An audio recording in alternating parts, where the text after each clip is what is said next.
31 स्थान Lahore central jail. खूब गहमा गहमी भरा दिन था। रहस्य और असमंजस की चादर में लिपटा दिन। बहुत कुछ अप्रत्याशित घटित हुआ था इस दिन। सब कुछ अचानक ढलते सूरज के साथ घटनाओं का पहिया तेज गति से घूमने लगा और जो कुछ घटा उसके कारण ये दिन भारत के स्वतंत्रता संग्राम के इतिहास में सबसे खास अध्याय के रूप में शामिल हो गया। वो शाम कुछ अजीब सी थी। तकियारी साहब में कोलाहल और उत्तेजना बढ़ती जा रही थी। ऐसा क्यों, कैसे, देखिए पूरा वीडियो। नमस्कार, मैं महिपाल सिंह, आप देख रहे हैं न्यूज नगरी। न्यूज नगरी में आज हिंदुस्तान के लिए सर्वोच्च बलिदान देने वाले भगत सिंह की जिंदगी के आखिरी 12 घंटों के बारे में चर्चा करेंगे। स्वतंत्रता संग्राम के दिन थे। लाहौर सेंट्रल जेल में भारत के 3 वीर नौजवान भगत सिंह, राजगुरु और सुखदेव कैद थे। लाहौर षड्यंत्र केस में स्वतंत्रता संग्राम की स्त्री मूर्ति को फांसी की सजा हुई थी। फांसी दिए जाने के लिए 24 मार्च 1931 का दिन मुकर्रर किया गया था। फांसी से चंद घंटे पहले भगत सिंह के वकील प्राणनाथ मेहता को भगत सिंह से जेल में मिलने की इजाजत दे दी गई। उनकी दरखास्त थी कि वे अपने मुवक्किल की आखिरी इच्छा जानना चाहते हैं और इसे मान लिया गया। भगत सिंह ने मेहता का एक मुस्कुराहट के साथ स्वागत किया और उनसे पूछा कि क्या वे उनके लिए द रिवोल्यूशनरी लेनिन, क्रांतिकारी लेनिन की जीवनी किताब लाए हैं। इस किताब की समीक्षा अखबार में पढ़कर भगत सिंह बहुत प्रभावित हुए थे, इसलिए किताब उन्होंने अपने वकील मेहता के जरिए मंगवाई थी। मेहता से किताब प्राप्त कर भगत सिंह बहुत खुश हुए थे और तुरंत पढ़ना शुरू कर दिया, जैसा कि उन्हें मालूम था कि उनके पास ज्यादा वक्त नहीं है। मेहता ने उनसे पूछा कि क्या वे देश को कोई संदेश देना चाहेंगे।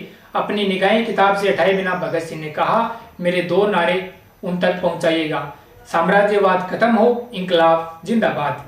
मेहता, आज तुम कैसे हो? भगत सिंह, हमेशा की तरह खुश हूँ। मेहता, क्या तुम्हें किसी चीज की इच्छा है? भगत सिंह, हाँ, मैं दोबारा इस देश में पैदा होना चाहता हूँ ताकि इसकी सेवा कर सकूं। भगत सिंह ने मेहता से कहा कि पंडित नेहरू और बाबू सुभाष चंद्र बोस ने जो रुचि उनके मुकदमे में दिखाई, उनके लिए दोनों का धन्यवाद करें।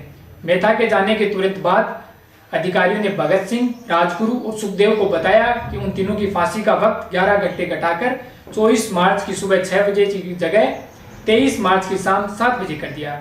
शाम के 5 बजे थे। बड़े जेलर ने भगत सिंह की कोठरी के दरवाजे पर पहुंचकर हिचकिचाते हुए फरमान सुनाया, सरदार जी, फांसी लगाने का वक्त आ गया है, आप तैयार हो जाएं। रूसी क्रांतिकारी नेता लेनिन की जीवनी के पन्नों पर आंखें गड़ाई भगत सिंह ने जेलर को जवाब दिया, ठहरो, अभी एक क्रांतिकारी दूसरे क्रांतिकारी से मिल रहा है। आवाज में कड़क थी। भगत सिंह ने उस किताब के कुछ पैराग्राफ और पढ़े, अंतिम बार प्यार से अपनी कोठरी की तरफ देखा, फिर तत्काल बाहर आ गए। भय और उदासी से चेहरा एकदम मुक्त। कोठरी के बाहर खड़े थे उनके अंतरंग मित्र और मृत्यु पथ के सहयात्री राजगुरु और सुखदेव। तीनों ने एक दूसरे को देखा, गले लगाया और एक दूसरे के गले में हाथ डालकर झूमते गाते आगे बढ़े। भगत सिंह सदा की तरह बीच में थे। वतन को अंतिम प्रणाम, अंतिम गीत। तीनों की पुरजोर आवाज जेल की मोटी मोटी दीवारों से टकराकर गूंजने लगी। दिल से न निकलेगी मरकर भी वतन की उल्फत, दिल से न निकलेगी मरकर भी वतन की उल्फत, मेरी मिट्टी से खुशबू वतन आया करेगी। फांसी की फंदे की तरफ ले जाते समय तीनों के हाथ बंधे हुए थे। वे संतरियों के पीछे लंबे लंबे डग बढ़ते हुए सूली की तरफ बढ़ रहे थे। उन्होंने अपने प्रिय क्रांतिकारी गीत गाना शुरू किया। कभी वो दिन भी आएगा कि जब हम आजाद होंगे, कभी वो दिन भी आएगा जब आजाद हम होंगे, ये अपनी ही जमी होगी, ये अपना आसमां होगा, शहीदों की चिताओं पर लगेंगे हर बरस मेले, वतन पर मिटने वालों का यही नामो निशा होगा। भगत सिंह ने बुलंद आवाज में एक भाषण दिया जिसे कैदी अपनी कोठरियों से सुन सकते थे। 6 बजते ही कैदियों ने भारी जूतों की आवाज और जाने पहचाने गीत सरफरोशी की तमन्ना अब हमारे दिल में है की गूंज सुनी। तीनों सूरवीरों ने एक और गीत गाना शुरू किया, माई रंग दे मेरा बसंती चोला, और इसके बाद वहां इंकलाब जिंदाबाद और हिंदुस्तान आजाद हो के नारे लगने लगे। सभी कैदी भी जोर जोर से नारे लगाने लगे। फांसी घर की तरफ बढ़ते कदमों में कोई लड़खड़ाहट नहीं। फांसी घर में मौजूद थे लाहौर के अंग्रेजी डिप्टी कमिश्नर।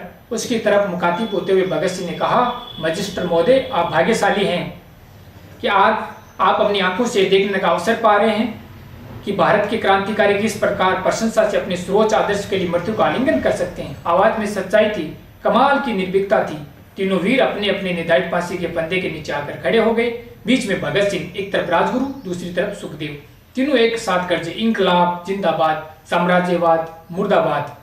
तीनों ने खुद अपना फंदा पकड़ा, उसे चूमा, अपने हाथों अपने गले में डाला। जल्लाद ने कांपते हाथों से फंदा ठीक किया, नीचे आकर चरखी घुमाई, तख्ता गिरा, जल्लाद खुद रो पड़ा। कुछ देर सब कुछ शांत हो चुका था। फांसी के बहुत देर बाद जेल वार्डन चर्च सिंह फुट फुट कर रोने लगा।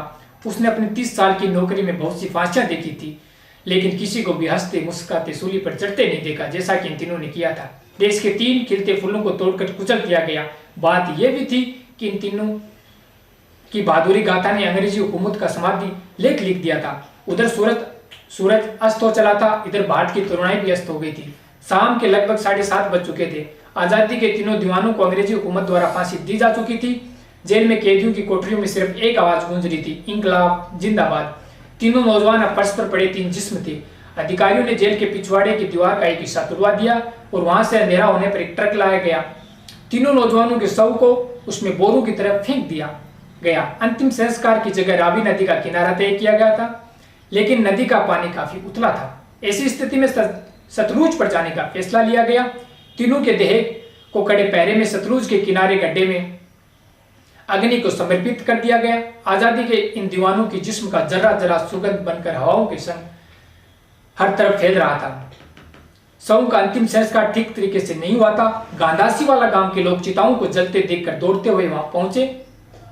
शव जैसे थे वैसे ही छोड़कर सिपाही अपनी गाड़ियों की तरफ भागे और वापस लाहौर भाग गई। गांव वालों ने बड़ी इज्जत के साथ उनके अवशेषों को इकट्ठा कर लिया। फांसी की कब्र लाहौर और पंजाब के दूसरे शहर में जंगल की आग की तरह फैल गई। नौजवानों ने सारी रात इंकलाब जिंदाबाद और भगत सिंह जिंदाबाद के नारे लगाते हुए जुलूस निकाले। पूरा देश रो रहा था। नौजवानों के गले भगत सिंह जिंदाबाद के गगनभेदी नारों से बैठ गए थे। तीनों नौजवानों के अवशेष दाह संस्कार स्थल से इकट्ठा कर लोग लाहौर पहुंच चुके थे। अगले दिन नीलाकुमुद से उनकी शव यात्रा शुरू हुई। 3 मील से भी लंबे जुलूस में हजारों हिंदू, मुसलमान और सिखों ने हिस्सा लिया। बहुत से लोगों ने काली पट्टियां बांधी हुई थी, औरतों ने काली साड़ियां पहनी हुई थी। सारी जगह काले झंडों से पटी पड़ी थी। भगत सिंह की बहन भी लाहौर पहुंच गई। फूलों से सजे 3 ताबूत जिनके आगे भगत सिंह के माता पिता थे जुलूस में शामिल हुए। तेज तीखों में आसमान गूंज उठा। लोग फूट फूट कर रो रहे थे। जुलूस रावी नदी के किनारे ही पहुंचा, जहां 24 घंटे पहले अधिकारी उनका अंतिम संस्कार करवाना चाहते थे। अंततः भगत सिंह, राजगुरु और सुखदेव का विधिवत अंतिम संस्कार पंजाब के फिरोजपुर जिले के हुसैनीवाला गांव में किया गया। यह गांव पाकिस्तान की सीमा के निकट सतलुज नदी के किनारे स्थित है। फांसी के फंदे पर झूलते वक्त भगत सिंह की उम्र महज 23 वर्ष थी। हमारी जान बख्श दे जैसी ऐसी दया की अपील इन तीनों में से किसी ने नहीं की थी। हाँ, भगत सिंह ने अंग्रेज सरकार को लिखे अपने पत्र में जरूर लिखा था कि उन्हें अंग्रेजी सरकार के खिलाफ भारतीयों के युद्ध का प्रतीक एक युद्धबंदी समझा जाए था। फांसी देने की बजाय गोली से उड़ा दिया जाए। भगत सिंह भारतवर्ष के क्षितिज में यकाएक एक धूमकेतु की तरह प्रकट हुए और एक भभकती ज्वाला की तरह जलकर शांत हो गए। भगत सिंह आजादी की समा का परवाना था। आजादी की जलती हुई दीपशिखा पर पतंगे की भांति अपनी और अपने साथियों की बलि देकर उसने आजादी की पूरी कीमत चुका दी थी। आजादी आज भी भारत और पाकिस्तान की जनता भगत सिंह को आजादी के असली दीवाने के रूप में स्वीकार करते हुए उन्हें शहीद आजम का दर्जा देती है। भगत सिंह, राजगुरु और सुखदेव के शहीद दिवस पर सन 2019 में पाकिस्तान के लाहौर में स्थित सादमान चौक का नाम बदलकर भगत सिंह चौक कर दिया गया।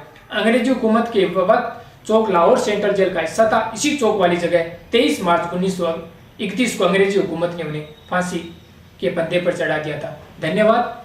मिलते हैं बहुत जल्द एक नई वीडियो के साथ। धन्यवाद।